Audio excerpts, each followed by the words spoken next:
Main event of the evening.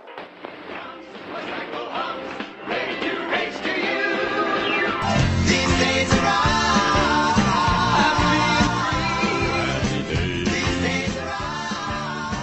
Hello and welcome to These Days Are Ours, a Happy Days podcast. I'm Peter. And I'm Joe. And today, we are discussing the first episode of the second season of The Fonz and the Happy Days Gang, The French Correction. Okay, Peter, tell us what happens in The French Correction. The second season opens with, what else? The gang hurtling through time and space in the machine. I feel like a strawberry shake in a blender. Oh! Ralph calls Cupcake a woman driver, and she corrects him. She's the pilot, and it's not like he could do any better. Mr. Cool hits the accelerator, causing her to lose control, so the machine crashes into a fountain in 1625 France, right outside Fontainebleau Palace, which everybody keeps calling Fontainebleau. We've landed at Fontainebleau Palace in France. You mean we landed in the fountain at the Fontainebleau Palace? They see a beautiful woman being chased by some henchmen, so Fonzie rescues her by swinging on a swing like it's a vine. Then he dispatches the henchmen. The woman introduces herself as Veronique, Queen of France, in danger. Oh, monsieur, you have saved me.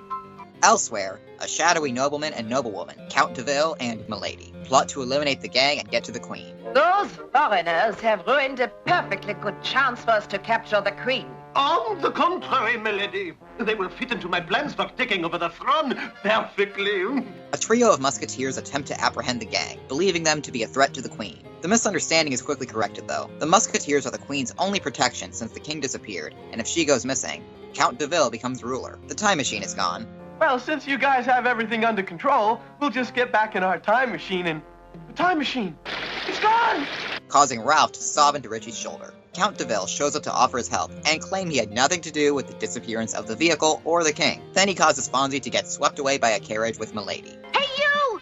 Come back with that Fonz! While Mr. Cool stows away on the carriage, Cupcake creates a hot air balloon for the gang to give chase. Unfortunately, none of them know how to pilot it. Just pull this lever. That's the wrong lever, Ralph! They quickly lose control of it. In the carriage, Milady hits on Fonzie but gets rebuffed. She also accidentally smooches Mr. Cool. I've been kissed by a dog! I have dog germs! Get hot water! Get some disinfectant! Get some iodine! Ralph causes the hot air balloon to go even more out of control and crash into the castle. Then Cupcake's magic gives out, and the gang falls.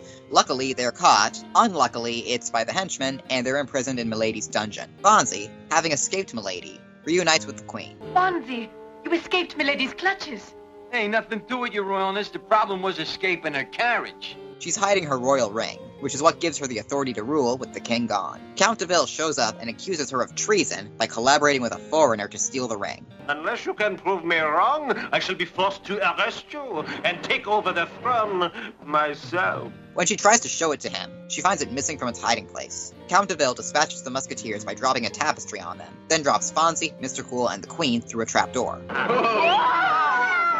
They land in the dungeon with Richie, Ralph, and Cupcake. Milady pulls a lever, dropping the cage holding Fonzie, Mr. Cool, and the Queen into a bottomless pit. Cupcake's attempt to rescue them only brings the rest of the gang into the pit as well. Fonzie tosses a screwdriver up. It lands in between the gears of the mechanism, dropping the cage. The cage stalls, then starts moving in reverse, lifting them up. Then Fonzie telekinetically summons back the screwdriver. The screwdriver reversed the machinery. Ain't nothing to it, Ray. The hard part is teaching it to come back when I win. The Queen believes Count de Ville has the royal ring. Fonzie sends Richie and Ralph to look for the king, and they're quickly intercepted by Milady, who tricks them into a dead end. The rest of the gang are caught by Count de Ville and his henchmen. Cupcake tries to zap them out of their trouble, and ends up sending Fonzie and Mr. Cool to another room wrapped in chains. Love is a basketball and chain, brother. Come on. I know! They free themselves, and accidentally trigger a trapdoor that Richie and Ralph are standing on. The four go to rescue Cupcake and the Queen. Fonzie even makes some spiffy musketeer costumes with a tapestry. Doesn't all this rescuing sound more like Three Musketeers work?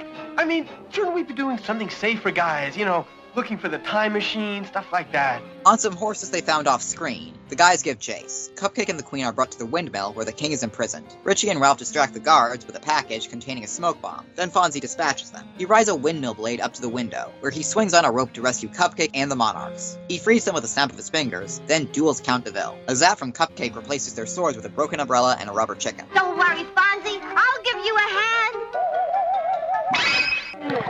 A hand might have been a little more helpful there, Cupcake. The Count flees with the royal ring, but Fonzie causes the staircase to crumble, dropping the Count into the gears and sending the ring flying.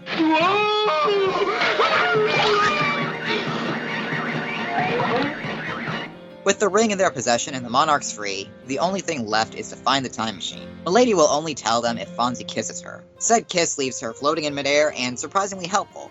Secret panel under the fountain. Because they do find the time machine.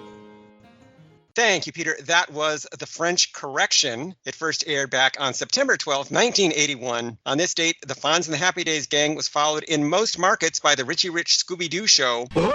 But that series wouldn't start airing new episodes until the next week, so this must have been a rerun. CBS still had the Bugs Bunny Roadrunner show. That ought to hold the little SOBs. And NBC debuted its brand new series, The Smurfs.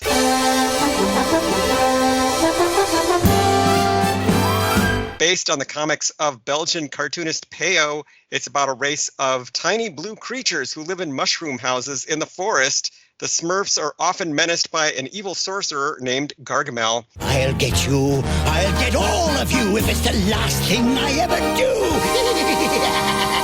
In this debut episode, Dreamy Smurf dreams of becoming an Astro Smurf. So, Peter, of those three choices, what are you watching? I would never forgive myself if I missed an opportunity to watch the debut of the Smurfs. I'm not a huge Smurfs fan or anything, but this is the sort of thing that brings us all together, regardless of our relative levels of Smurf fandom. Peter, I was there, and I can tell you that if you didn't watch the Smurfs, you would have been lost on the playground on Monday because you wouldn't know what all the other kids were talking about. Smurfmania was so real. The French Correction was directed by Ray Patterson, George Gordon, and Rudy Zamora. George and Rudy worked on the first season of the show, but Ray Patterson is new to Fonz and the Happy Days gang. Born in Hollywood in 1911, Ray began his animation career at the Mintz studio, but then migrated over to Disney, where he worked on such films as Fantasia and Dumbo, as well as Pluto and Donald Duck cartoons. He then moved to MGM, where he worked on the Tom and Jerry series for producers William Hanna and Joseph Barbera. You know that scene where Jerry dances with Gene Kelly? Yes. Ray animated that. In the 1960s, he worked on some Marvel animated shows, including the 1967 Spider-Man series.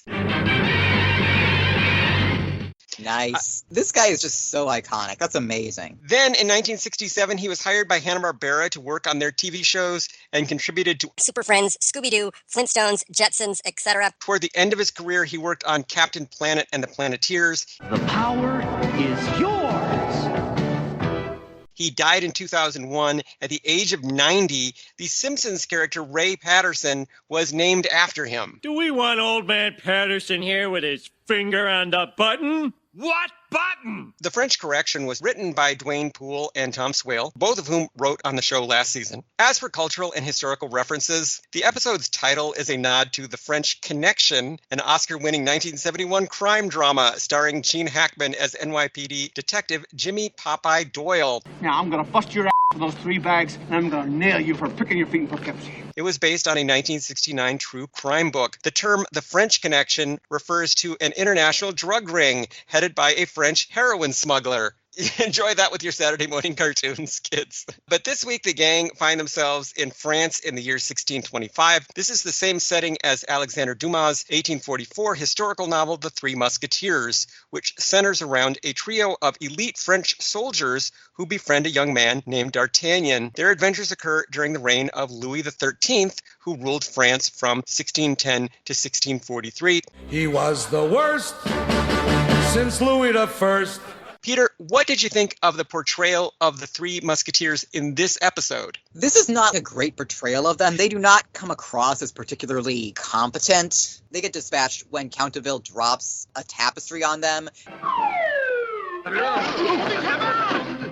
And they're tangled up and they can't get out. And it's like, you're supposed to be the Queen's elite bodyguards and you're dispatched by getting some cloth dropped on you. I sort of get it. They are not the main characters of this show, but come on. I wondered why they were so hot to do a Three Musketeers episode when it seems like the writers don't even like the Three Musketeers. They portray them as jerks through the whole episode. You must learn to address the Three Musketeers with respect. We've talked about the Three Musketeers quite a lot because it's referenced on Happy Days quite often, most famously, of course, in Fonzie Loves Pinky. Why does he talk like that? Not that there's anything wrong with it. He hasn't been the same since he saw the Three Musketeers. This episode takes place in Fontainebleau, which, as you pointed out, they all weirdly pronounce Fontainebleau. It's a town southeast of Paris known for its opulent palace built by French royalty in the 1500s as a retreat. It is still a popular tourist attraction today. Veronique, Queen of France, however, is fictional. Aww.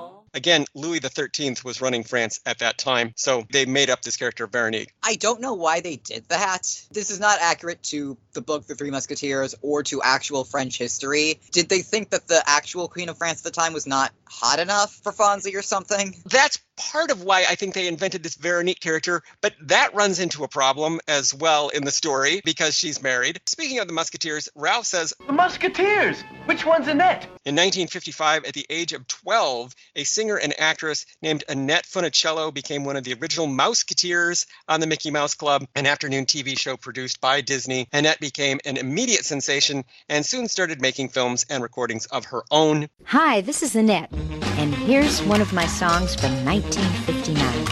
Annette Funicello was sort of the Britney Spears of the 1950s. She was basically the prototype for every Disney child star who came after her. Fonzie says to one of the Musketeers, Hey, will you back off there, Lord Fauntleroy? Little Lord Fauntleroy is a children's novel from 1886 by Francis Hodgson Burnett. It tells the story of an American boy who turns out to be the long-lost heir to a British fortune. The character became notorious for his foppish appearance, including his long blonde hair and frilly suits. Peter, I feel like Little Lord Fauntleroy has kind of faded away in popular culture, and there hasn't been as much discussion of him in the last couple of decades. What do you think? Yeah, that's definitely the case. You might say it's because for a lot of boys who grew up at the same time as the book was popular, they were sort of embarrassed by it because Cedric, the protagonist, is this very idealized boy. He's good at sports and he dresses very neatly and he calls his mother dearest and he warms his mean grandfather's heart and he teaches him about how noblesse oblige is a good thing. If you grew up with that, I feel like you'd probably find him pretty obnoxious. Which is why his name became an insult. There's a silent movie adaptation starring Mary Pickford as both Cedric and his mother, which is amazing. You could never do that again. Only in the silent era. Veronique's ring depicts the fleur-de-lis. This is an emblem in the shape of a lily that appeared on the traditional French coat of arms from the Middle Ages until the French Revolution. Fonzie refers to Count de Ville as Coupe de Ville. Your methods wouldn't include breaking and entering, would they, Coupe de Ville? The term Coupe de Ville originally referred to a style of car body, but people who use that term today are generally referring to a model name used by Cadillac for a long-running line of cars. Ralph has a Captain Moonbeam secret decoder ring. We're okay as long as I've got my Captain Moonbeam secret decoder ring with built-in compass. In our very last episode, we talked about the tradition of using decoder rings to promote children's shows, including numerous sci-fi series aimed at kids in the 1950s. Captain Moonbeam is made up, but there were plenty of real shows with similar titles. And now, chocolate cookies with white stuff in between them brings you another episode of Lawrence Spechtenberger, Interstellar Officer Candidate. Other observations, it's the second season, so what has changed? Well, the episodes now have individual writing credits. The end credit sequence is different.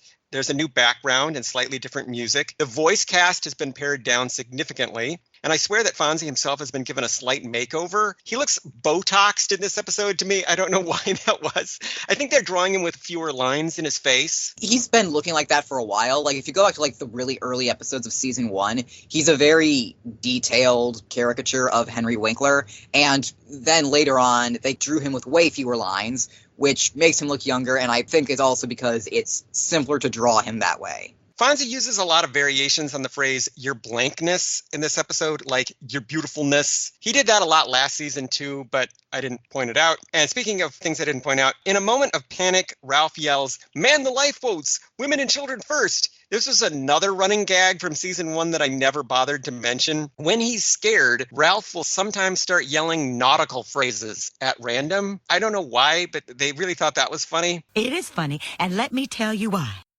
Well, you can't explain comedy. I think this is the first time the damsel in distress has been married, which means that Fonzie is hitting on a married lady this entire time. Have they ever had a married lady on the show? I don't think they have. Not as the love interest or love interest light before on this show. On the other hand, her husband is missing for most of it. Maybe Fonzie just figured that she was probably technically a widow by now. He turns up at the end and it's like, oh, there's this guy. Okay, great. He's kind of underwhelming. Like when the Beast turns back into the prince at the end of Beauty and the Beast. Fonzie says exactamundo in this episode, so we're getting closer to correctamundo. There are some things that Cupcake says this week. Leaping leptons twice, leaping liftoffs, moon craters 4 times, plus Veronique says it once, jumping Jupiter, cosmic calamities twice, Neptune's moons twice, and galloping gravitation once. I'm still keeping track of the times when Mr. Cool makes things better and worse. As for times when he makes things better, he runs after the carriage that's taking Fonzie away, and he manages to grab a hold of the back end of it. Once inside the carriage, he arguably helps Fonzie escape by distracting Milady. As for times when Mr. Cool makes things worse, Mr. Cool gets off to a very bad start in season 2. He immediately starts pressing random buttons on the control panel, and then he grabs the accelerator. This causes the time machine to crash. And then when Cupcake confronts him with this, he goes, I don't know. Leaping leptons, what have you done to my time machine? Which I freaking hate, you little asshole. You are a sapient being. You knew what you were doing. So here are the times when Mr. Cool suffers physically and mentally in this episode. When the cage crashes, he tumbles out and hits a wall. Like Fonzie, he is briefly chained up. As soon as he is free, both Ralph and Richie land on him. A few minutes later, a soldier also lands on him, and a door slams into his face, turning his nose into an accordion. Oh, no. So he suffers a little bit, but I don't think enough for all the things he does badly in this show. Peter, were there any outstanding Happy Days fashions in the French correction? I want to give a shout out to Milady's giant bouffant wig. If you've ever seen any pictures of 17th century French upper class women's fashion, you know what I'm talking about. Or if you've seen Singing in the Rain, the part where Lena complains that her wig weighs a ton, and when she's told that everybody used to wear them, that everybody was a dope. But Milady is pretty zippy throughout this episode. The wig does not weigh her down at all, so skill issue, Lena. The Count is no slouch in this department either. He's fully decked out, wouldn't you say? Oh, yeah. He's got the frilly shirt jacket combo. He's got his own wig. You know, it's the ponytail thing with the curls up front. Very stylish. That sounds very stylish. When you do a story in this era, of course you want to use those kinds of fashions because that's part of the fun of it. That's a gift to the animators, I suppose. Peter, did you have any other observations that you wanted to make about the French correction? The female antagonist, Milady, is obviously a reference to Milady de Winter, the femme fatale from the Three Musketeers, the book. Except they never refer to her as Milady de Winter, just Milady by Count de Ville. It would be easy to assume that he's just calling her my lady, and they never really specify what their relationship is.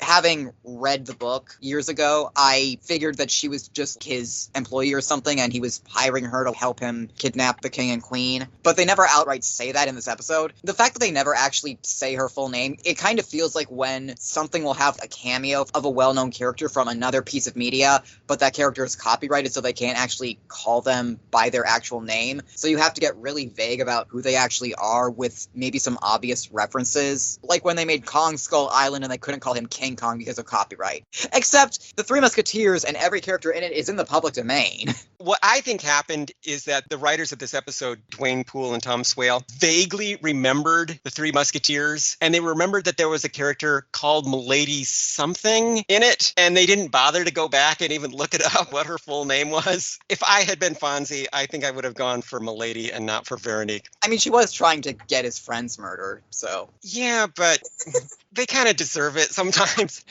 So, Peter, I will ask that age-old timeless question. Was this episode any good? We've talked about the fact that jumping the shark as a phrase is kind of silly and doesn't actually reflect how TV shows get worse. One big goofy moment does not mean that a show is going to get bad because of that. If it gets bad, it'll be because it ran for over a decade and cast members kept disappearing, and so they would introduce new cast members meant to be pale imitations of previous cast members. That being said, the scene where Fonzie tosses a screwdriver into some gears and that somehow causes the gears to go in reverse, and then he telekinetically summons the screwdriver back, back came very close to jumping the shark for me. I know this is a cartoon, but that was almost too silly for me. Over the course of Happy Days 11 seasons, they moved closer and closer to Fonz just has magic powers. Looks more like a job for some Fonzarelli magic.